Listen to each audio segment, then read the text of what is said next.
Hello అండి, ఈరోజు ఆనపకాయతో పాయసం ఎలా ప్రిపేర్ చేసుకోవాలో చూపిస్తాను. ఒకసారి చూడండి, చాలా టేస్టీగా ఉంటుంది. ఒకసారి ట్రై చేయండి.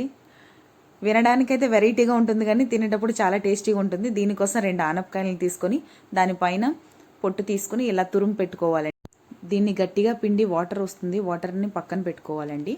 నెక్స్ట్ వచ్చి ప్యాన్ పెట్టుకొని ప్యాన్ హీట్ ఎక్కాక కొంచెం నెయ్యిని యాడ్ చేసుకోవాలి.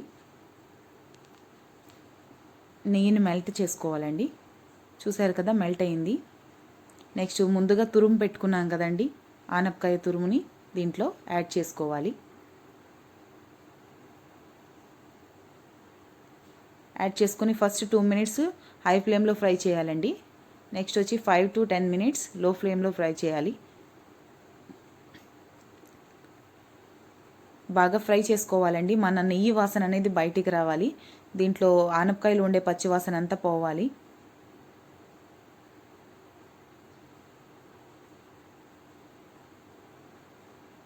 స్మెల్ అయితే చేంజ్ అయిందండి, పచ్చి వాసన అంతా పోయింది, గీ స్మెల్ వస్తుంది మొత్తం.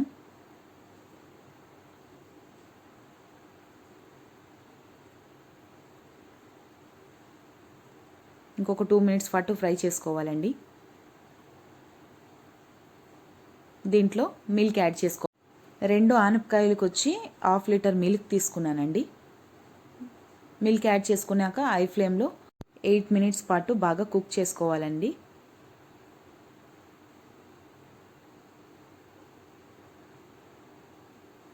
బాగా కుక్ అవుతుంది. నెక్స్ట్ వచ్చి దీంట్లో షుగర్ యాడ్ చేసుకోవాలి,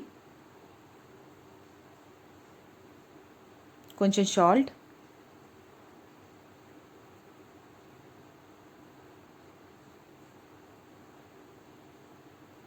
డ్రై ఫ్రూట్స్ అండి, కాజు కిస్మిస్ ఫ్రై చేసి పెట్టుకున్నాము, అవి కూడా యాడ్ చేసుకోవాలి.